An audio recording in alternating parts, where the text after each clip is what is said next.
Hello, everyone. Welcome to the Potsie Chronicles. This was episode 5, I believe. Yes, episode 5. And just to let you know, I probably shouldn't say this. I'm not good at fractions, but I believe that we're 1 over 51. Is that even right? We're like 51. It's not 51%. So there's 255 episodes. We're on 5. If you divide 255 by 5, that's 51.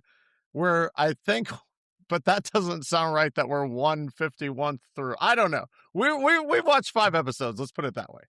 All right. Yes, that was episode 5.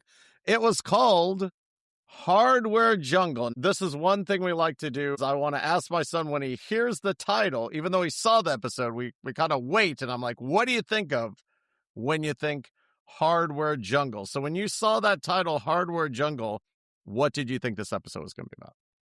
So, I know it's the 50s and everything. Yes. But when I hear hardware, I think of electronics. Okay. So, what I thought it was going to be is like Richie was going to hit the jackpot and find a bunch of just like electronics everywhere. Oh. Since it's just a jungle of electronics. Yeah, so when you think of hardware, you think of more of like computer hardware. You don't think of, because hardware stores, you have like Lowe's. I don't know if you refer to them as hardware. I know True Value Hardware. I don't even know if you know what that is. But yeah, hardware does seem probably to the younger generation, if you will, more of like computer hardware, right? In electronics. Yeah. As you said. So say this again. Richie hit the jackpot finding a bunch of electronics, yes. Okay, yes. Well, it was certainly not that, but that, again, if we were going to write alternative Happy Days episodes, that would have been a good one, of Richie finding a bunch of stuff, maybe striking at Rich, he and Potsie trying to maybe sell it. Who knows what would have happened then? We would have had to have written it. But yes, so Hardware Jungle, episode 5.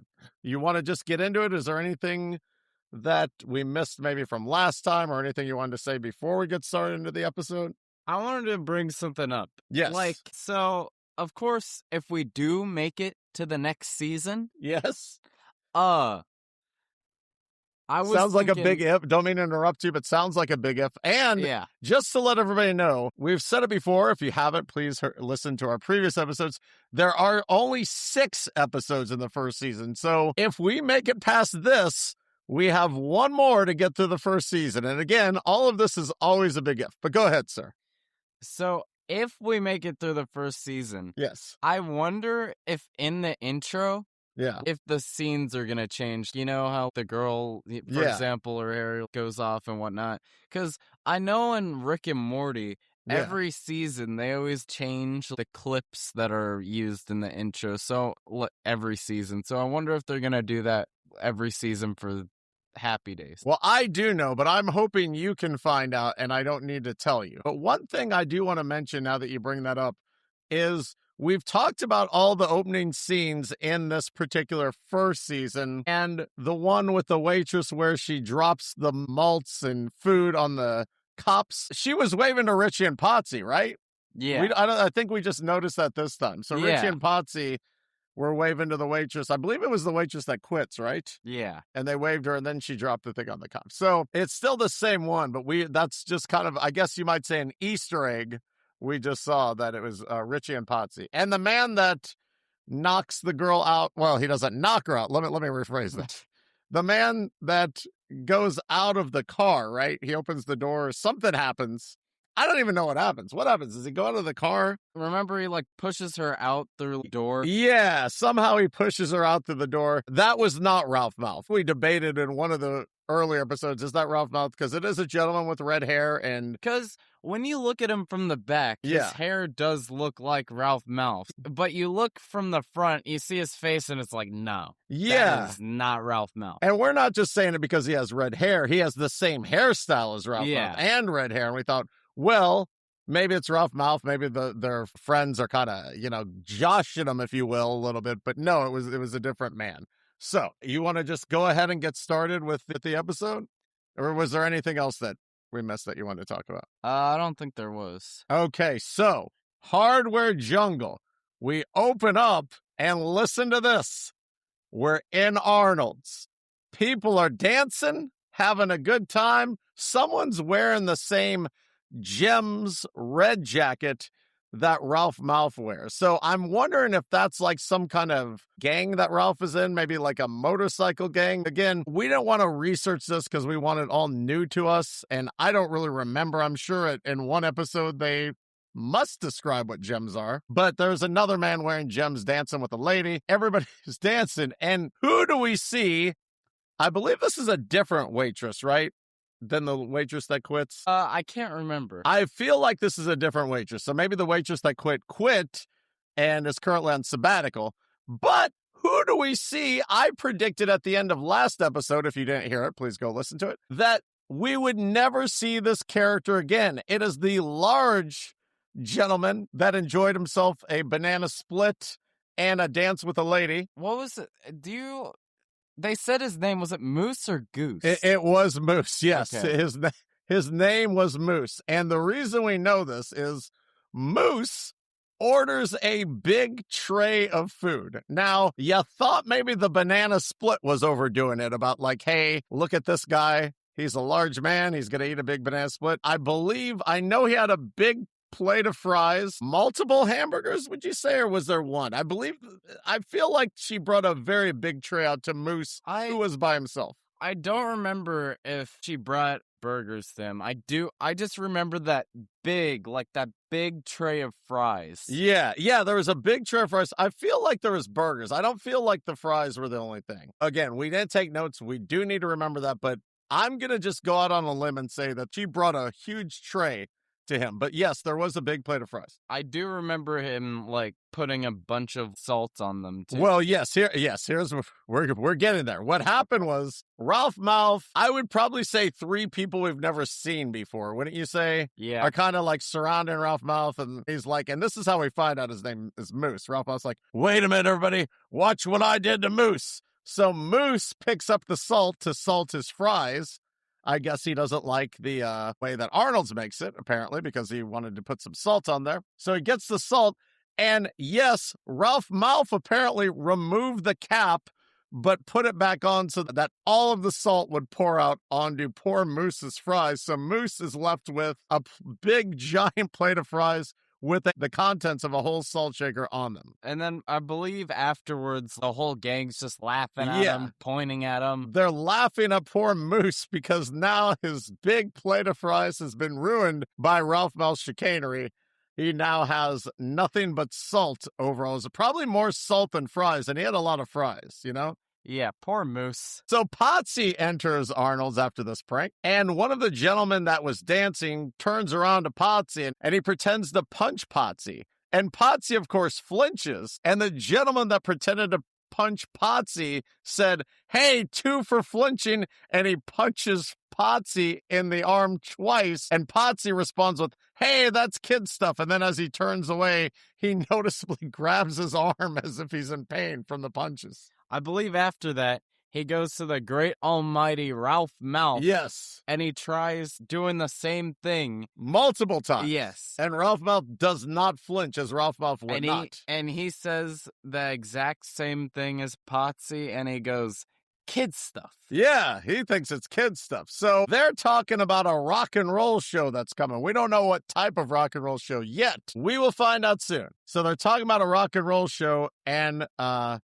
think Richie comes in too, right? And Richie keeps trying to get the waitress's attention, and she ignores him, if I'm not mistaken. He's like, hey, miss, can I get a hammer? And she just keeps walking by. But she gives Ralph Malph his burger as they're talking about this great rock and roll show. Apparently, Richie wants to take his date. I think her name was Arlene.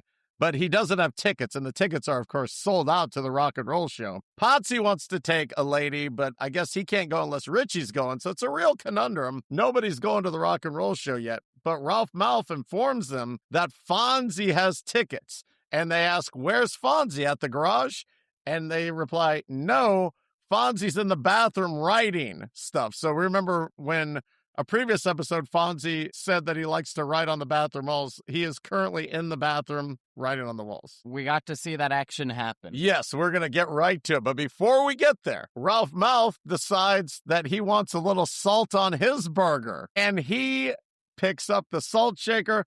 All the salt pours out. So he turns around and Moose is like, yeah, I did that. And then Ralph Mouth kind of gives a little wave like, all right, you got me, Moose. I got you. You got me. The fire is returned to Ralph Mouth by Moose. So that was good to see. You think Ralph Mouth would be a little bit more careful with it, you know? You think he'd, like, try and check it and stuff? Because, yeah. You know, he'd probably... I feel like if I was Moose, I would retaliate, which he did. Yeah, you really shouldn't be able to trick a trickster, and someone was able to trick the trickster. Moose was able to trick the trickster. You would think that Ralph would know that Moose was going to return fire, but apparently he didn't. So we get into the restroom with Potsie and Richie, and I believe Fonzie was writing something like life is the pits or something like that. Didn't it say something like, do you remember what it said? No, we forgot to take notes. Yes. I do know it was something was the pits. I don't know what was the pits, but it was something about the pits. Yeah, but I 100% remember that something was the pits. I don't know why Fonzie would say life is the pits because he seems pretty happy, but yeah. Something was the pits. So they go in. Richie's like, hey, I need tickets to the rock and roll show. And I believe this is where we find out it's Chuck Berry and somebody else. Oh, kind of going back to the opening theme. There was no hound dog, but it said a song by Johnny Ray that kind of sounded somewhat familiar, but Johnny Ray, I guess maybe was a 1950s artist, apparently, if they're playing a song. But Johnny Ray, I remember, was for the Pittsburgh Pirates in the 1980s. So I would think it was probably a different Johnny Ray, because if it was the same Johnny Ray, he probably would have been, 30 years, probably in his 50s, which, isn't out of the realm of possibility, but I think it was a different Johnny Ray. But the 1980s Pirates, let's talk about them for a second. I wonder, do you think they had the Pirates in the 1950s, the Pittsburgh Pirates? I'm sure they did, because baseball is kind of like an old sport, I'd say. Well, yeah, but you know how like some of the teams expanded? I'm just trying to think if the Giants moved from New York. I'm trying to think when the Pittsburgh Pirates. Anyways, the Pirates in the 1980s used to have I think I told you this before, had these great hats. And it was like, I wouldn't even know how to describe them, but they weren't like the same shape. They were kind of rounded, and they had like this yellow piping, these stripes all across. And then they had of course, the Pittsburgh, the P. Very nice hats of the 1980s Pirates. And they were champions, I think, sometime in the late 70s. So the Pirates, yeah, they were quite a powerhouse back then. But anyways, I don't think it was the Johnny Ray for the Pirates. I wonder if this Johnny Ray, if there was a Pirates, so if this Johnny Ray was a fan of the Pirates or was a fan of baseball. Who knows? I mean, maybe it was the same Johnny Ray. Yeah, it's not outside of the realm of possibility, but I would probably err on the side of probably not. I don't know I'm trying to think of the 80s, what the oldest baseball player would be, because I feel like now we go to like the 40s. So it would have been kind of an anomaly to have a player in their 50s. In the 80s. But I guess it's entirely possible. We should Google after this, see what the oldest baseball player.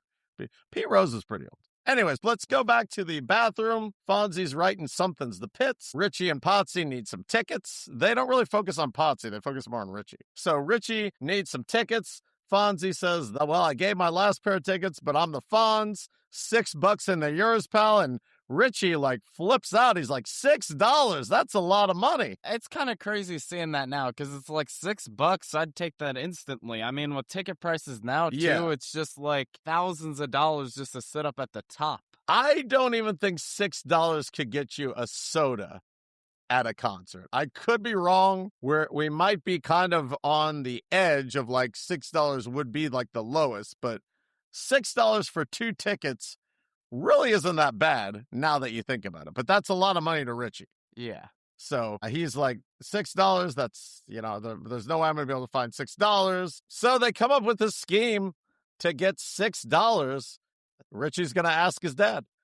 Then we cut to the Cunningham kitchen. Marion's cooking, and while she's doing that, Howard comes in, and he's complaining about the sore throat that he has. Yeah, he has a sore throat, so Marion stops cooking for a minute, and she gives him honey, and Howard doesn't want to eat the honey. She gets a spoonful of honey. So then she pretends to do like the train thing that apparently she does with Joni. She puts the honey and she's like, chew, chew, chew, chew.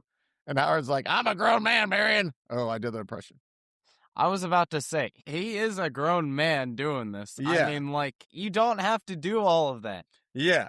So she does the honey. Then she comes up with something. She comes back with this big sock that she ties around his neck and says that her grandma, apparently when she was a little girl, here's where it gets interesting. Not the sock part as much, but her grandma used to tie a wool sock around her neck when she had a sore throat and gave her a mixture of brandy and water. Now, for those that don't know what brandy is, it is an alcoholic beverage. So her grandma gave, and she did specifically say little girl, gave this little girl alcohol to make her throat feel better. Maybe it was different, and, well, I don't know how old she was. Yeah. Or when she was born. Yeah. But maybe it was, like, different. Well, let's just say, like, the 30s or something. So you like, think that they had, like, different legal ages of alcohol consumption in the 30s? Probably. I mean, they probably didn't really know, like, what it could really do back then. I mean, I guess it's theoretically possible. Yeah. When I think that she said little girl, I'm thinking maybe 6, 7. Oh, God. Did you even mean to do that? No. Oh, my God. When I'm thinking she said she was a little girl, let's just err on the side of caution and say 12 as a little girl. I mean, that's still pretty young to have brandy. I don't know. But Howard does make a comment like, I knew your grandma was strange. Again, I didn't mean to do the impression. But yeah, so she decides to get him that concoction while they wait. Richie comes in and he's like, he comes to Howard and he's like, wasn't he, like, kind of confused on why he has a sock around his neck? Yeah, which absolutely makes sense. Yeah. Because, I mean, if you see your father with a sock around his neck, you might think he's, like, trying to choke himself or something. Something, yeah. We don't know what's going on. But yeah, he was very curious about the wool sock around his neck. I also have to say, like, is that even comfortable? Because I feel like that would be choking you. Yeah, that doesn't seem good. Also, what if he has some kind of allergy to, like, a wool sock? You know what I mean? Wool can be itchy. So besides having the sore throat, he could also have an itchy neck, perhaps, with this. And it's going around his neck, yeah. Yeah, and choking. It could be a choking hazard, too. Yeah, so, yeah, Richie's in there. He's asking his dad for some money, and his dad's like saying, well, I already gave you a advance, up to 1959, which makes us think that, like, it's the early 50s, because 1959, he's making it seem like it was a long time in advance. We still don't know the year. But then Howard finds out it's for a rock and roll show, and he makes some kind of snide remark like, well, at least it's for a good cause. And then he does relent and give him the $6 to get the tickets. And it's kind of crazy because they were making like $6 seem like it was a bunch. Yeah, because even like Howard's like, $6. So yeah, $6. I don't know what that would be in today's day and age, but they made it seem like a lot. So Richie gets the $6. Then we cut to Richie has his $6. He goes to the Fonz's garage to get the tickets. Fonzie did say he could get him another pair of tickets, but it'll be $6. He goes in. Fonzie comes out. He says he's on a rush job. He gives Richie the tickets, and Richie gives him the $6. Transaction done, right? Yeah. Of course, nothing's going to happen, right? He's got the tickets, so he and Potts are going to take his dates to the show. It's going to be a fun time. Yeah, so we're excited to see what's going to happen. But we cut back to the Cunningham house. Joni is listening in on her parents' bedroom door, and apparently the doctor is in with Howard. Gotta say, you think Joni would give them some more privacy? Like, I feel like that's not, like, the only time she'd listen in on them. She's always, like, listening in on people and stuff. She's always curious to what's going on. Yeah, and she was, like, listening, not, like, concerned for her dad, but more of, like, gossipy. Do you know what I mean? It was like, oh, my God, there's a doctor in with my father. It was more like, wait, what's going on here? So she's telling Richie what's going on. And I think, didn't Richie and Joni then walk in the room while Howard's in the bed? And it's kind of odd to see now, because I'm guessing maybe in the 50s, at least they make it seem like it on the TV shows, like the doctors would come to people's houses. This guy had that big bag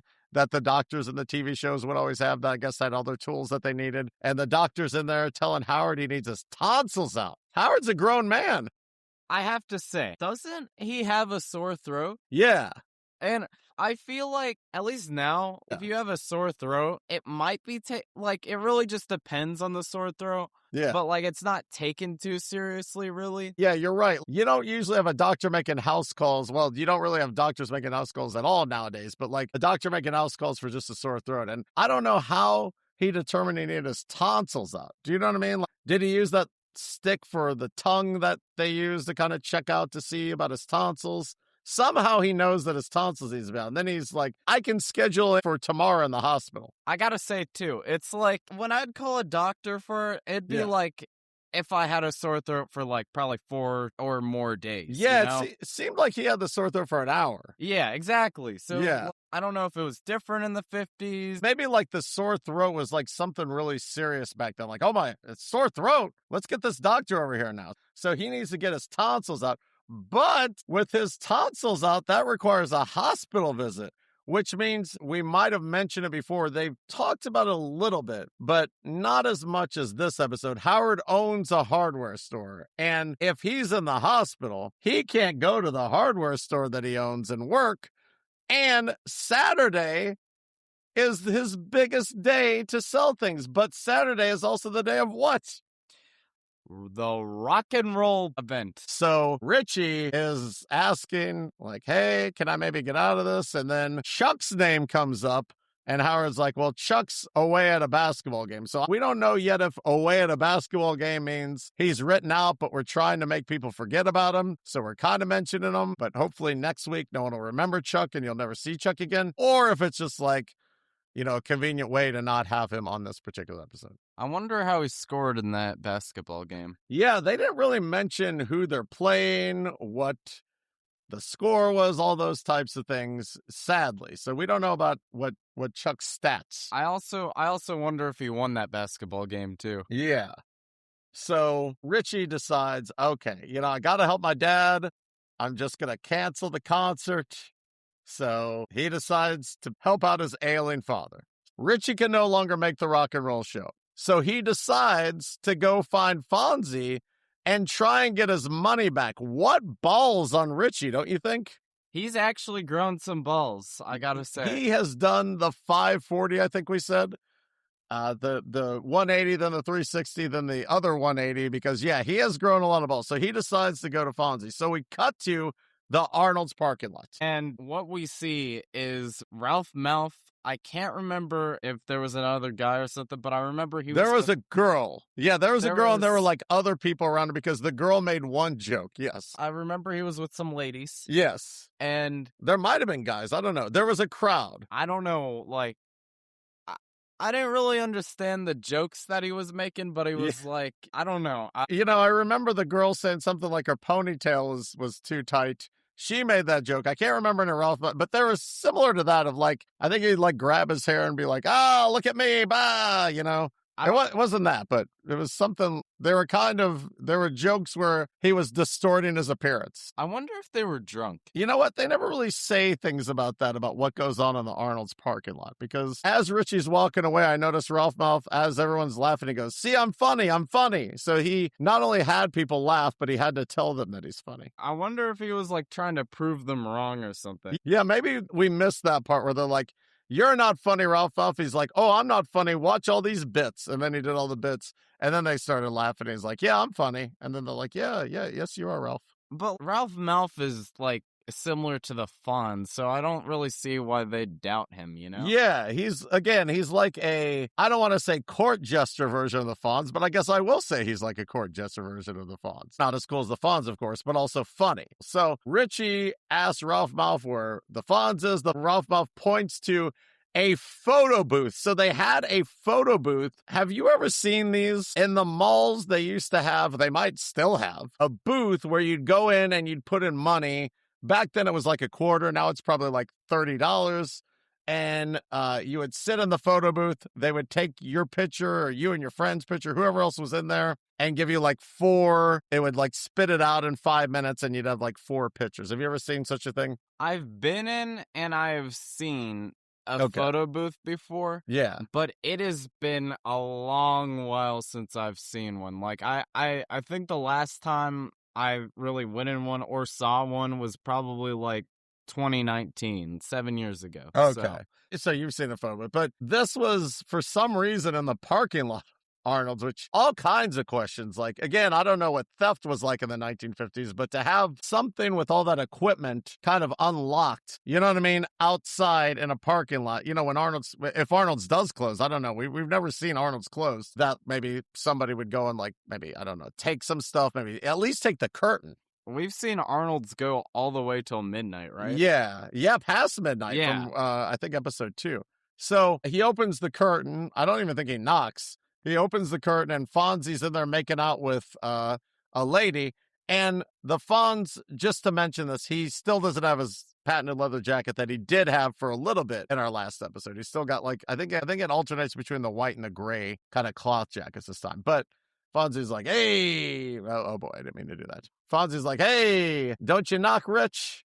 And then Richie's like, hey, I can't make the show anymore. Can I get my money back? And the Fonz is like, what, do I look like a department store to you? And he somehow talks the Fonz into giving him the money back and him taking the tickets back. So he somehow got the balls and achieved his goal of getting his money back for the tickets. I'm also surprised that the Fonz allowed him to get a refund, especially after he just, like, didn't even knock. He just barged in on him and his lady and disrupted it. You'd think that would persuade him not to give him a refund. Yeah, you think the Fonz would be mad, but the Fonz maybe respected that Richie's got some balls, so he gives him the money back. He does, I think, chide him that he needs to close the curtain before he leaves. And he also does say that he has to apologize to the girl as well. Yeah, so the Fonz does kind of make him apologize. So Richie's got the money back, Fonz has got the tickets back, all is well. So we cut to the Cunningham bedroom, Howard and Marion, that is, his bedroom. And Howard's packing up to go, and Joni comes in. Now, I want to mention this.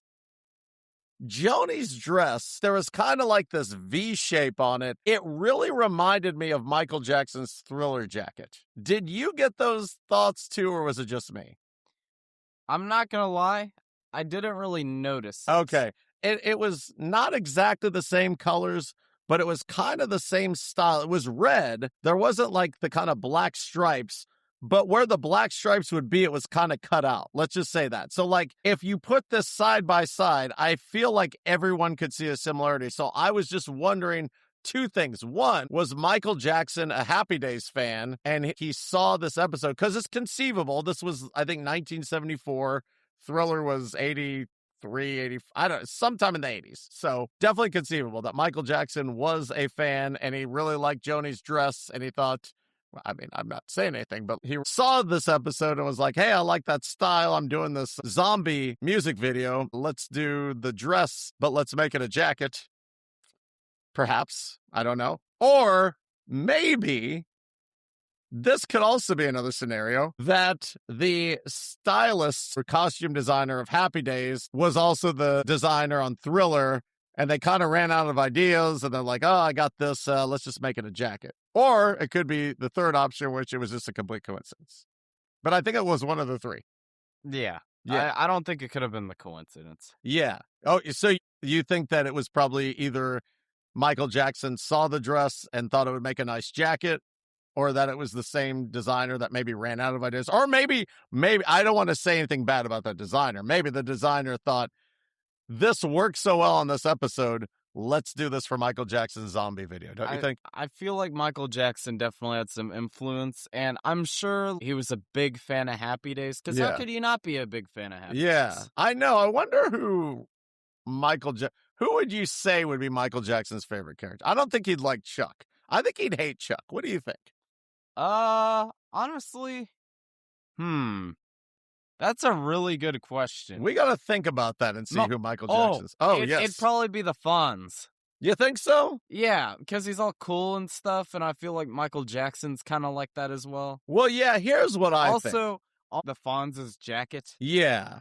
I'm thinking this, and I'm not saying anything bad about anybody, but I think maybe Michael Jackson would think, hey, I'm cooler than the Fonz. You know what I mean? He kind of would have that attitude of like, I don't like the Fonz because I'm cool. The Fonz is not cool. Do you know what I mean? Yeah. He could have that kind of attitude. What about Ralph Malph? He might be a Ralph Malph fan.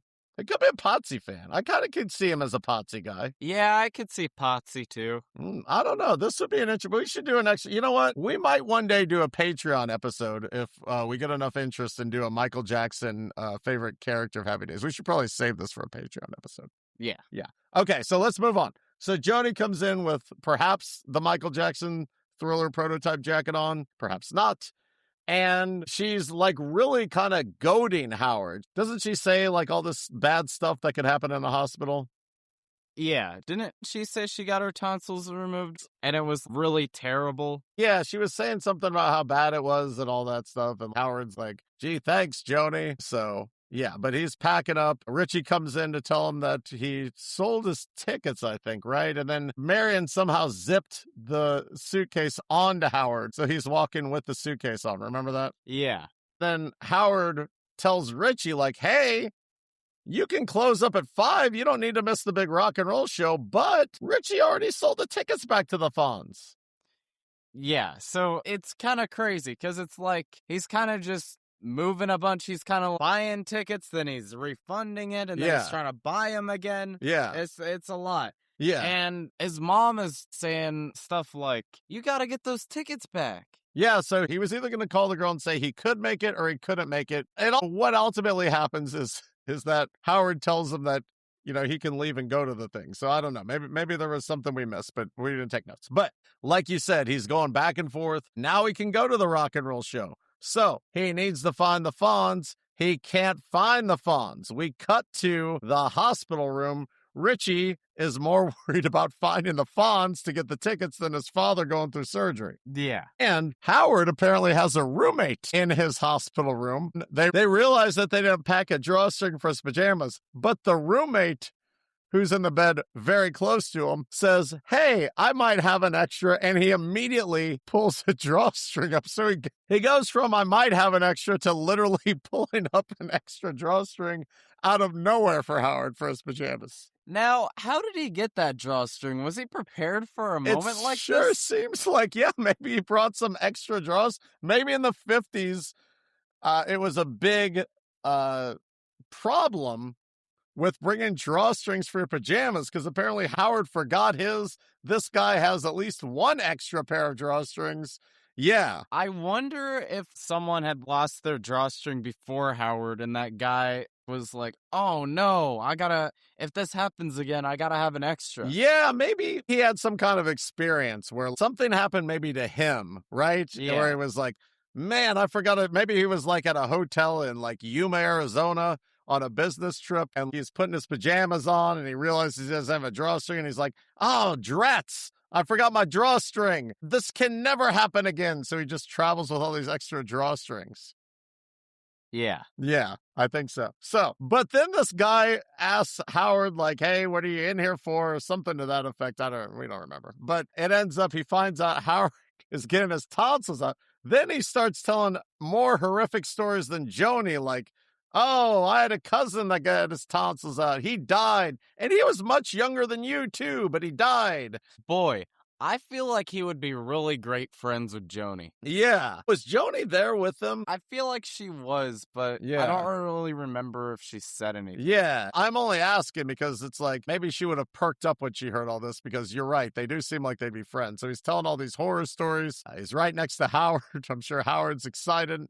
Not only to have this operation, but to have this man next to him that's telling him these horror stories. We cut to the hardware store. Apparently, this is Richie's big night. They don't really say it's Saturday, but it's Saturday. Saturday night's all right for a rock and roll show. And Potsie comes in and he's like, hey, Rich, we got a skedaddle. And then he starts doing a dance. Do you remember how he did that dance? Wait, no, I can't remember. Yeah, Potsie's like, Rich, if we don't go soon, we're going to miss Chuck Berry's big sway or Chuck Berry's big something. Then he actually did like a little dance like Chuck Berry did. But they're waiting on Fonzie to come by for the ticket. So the Fonz comes in.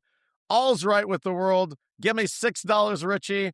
I'll give you the tickets. That happens. The transaction happens. And then Richie's like, oh, I don't have any money to buy the girl popcorn. So Fonzie gives like $1 back to Richie. And Richie's like, well, thanks, Fonz. And Fonzie's like, hey, I'll do anything for love. So he's like a kind of benevolent Fonz, not just a cool Fonz. Yeah. And then we see Fonzie leave, and Fonzie goes one way, and then these two ladies in skirts come that way, so the opposite way. Then we see Fonz turn around and give the giant thumbs up to the guys as he follows the ladies. His iconic thumbs up. Yes, his iconic thumbs up. And Richie's kind of wrapping up at the cash register, and the guy's like, the guy had this, like, what seems like a giant radio, and he's like, hey, I can't believe radios are this small now, because they're probably like the writers in the writers' room are probably like, how do we make it seem like it's the 50s when it's the 70s? And they're like, well, just say something like the radios are small, even though they're not small. And they're like, yeah. So then Richie's like, this is all you need, right? He's like trying to get rid of the guy. And the guy's like, hey, don't rush me. Then he's like, yeah, I guess this is all we need. Because I thought that like that was going to be the problem. That like this guy would not leave, that he would start remembering all these things he needed. Do you know what I mean? Yeah. When he's like, hey, don't you need to go? I thought the guy would be like, well, actually, I need this broom over here.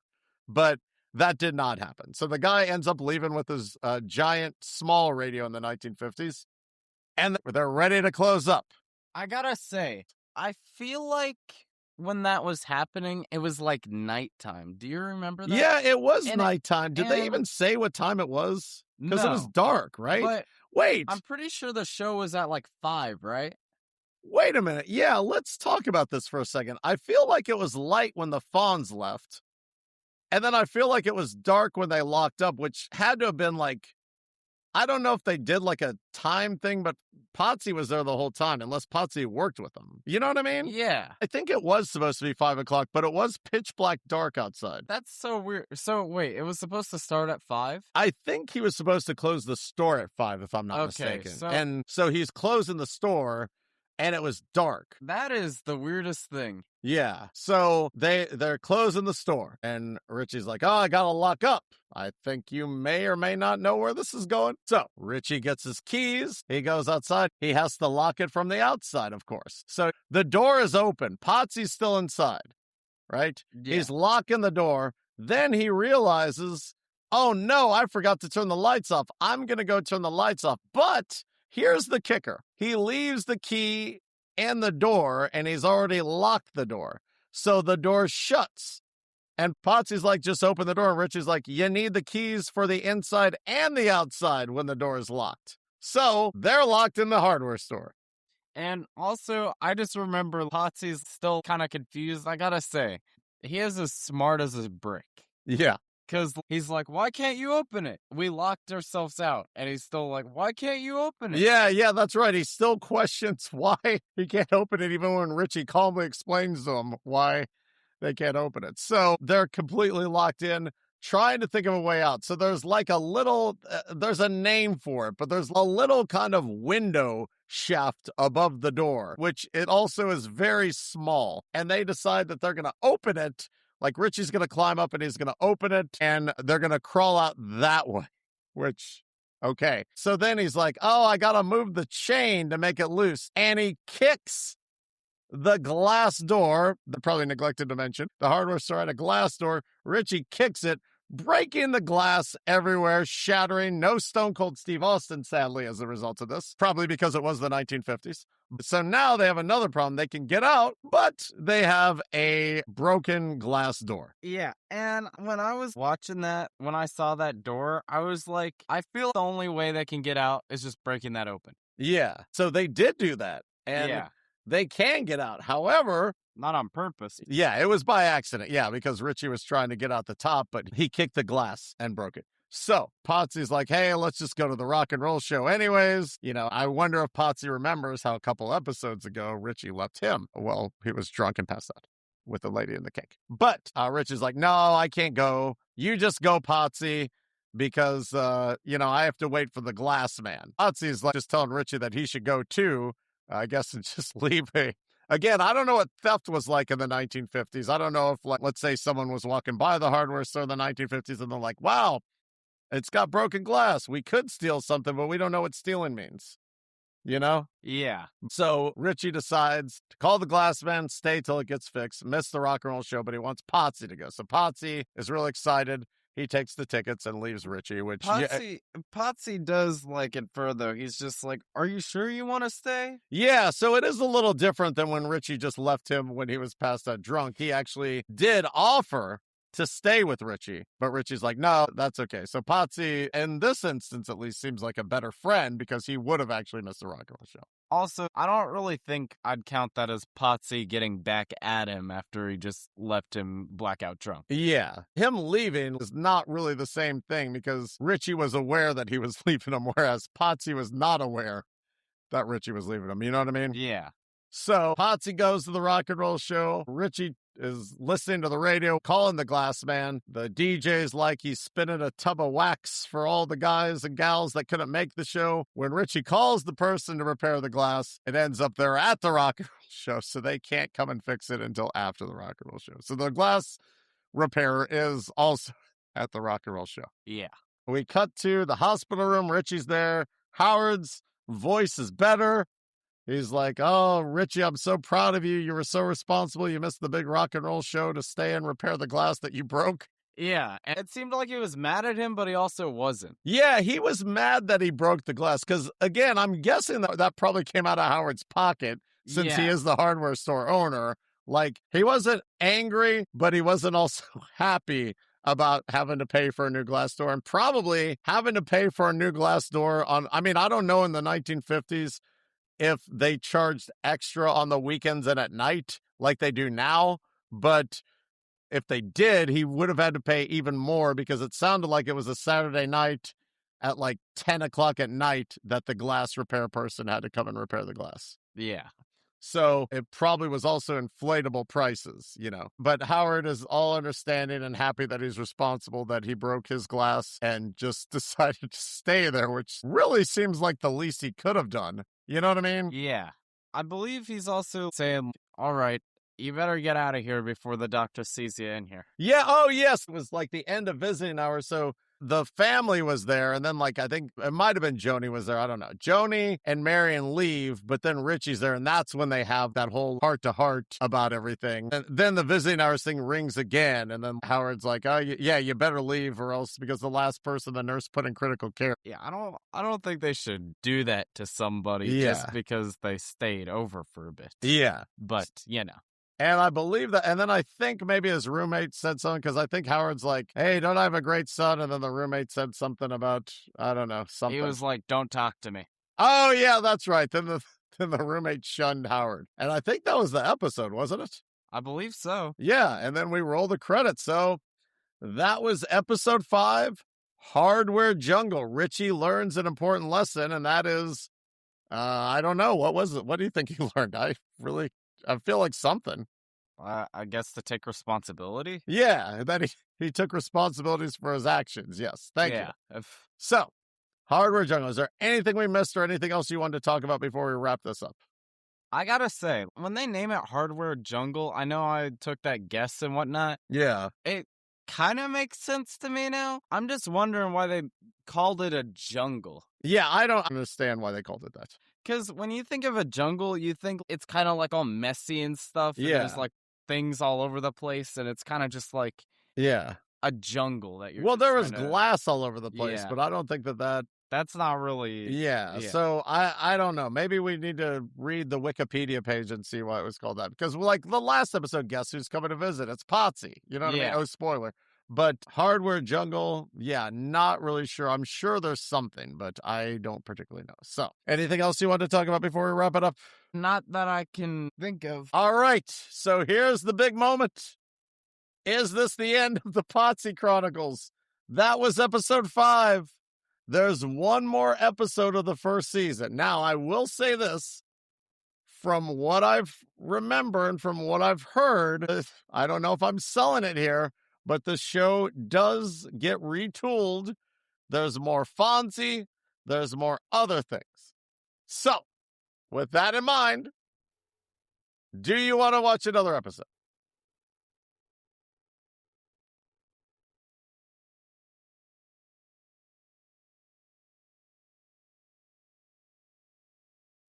Yes. All right. Always gets more and more frantic every week for me. All right. Well, thank you, everybody, for listening. We hope you enjoyed that. If you enjoyed it, please like, subscribe.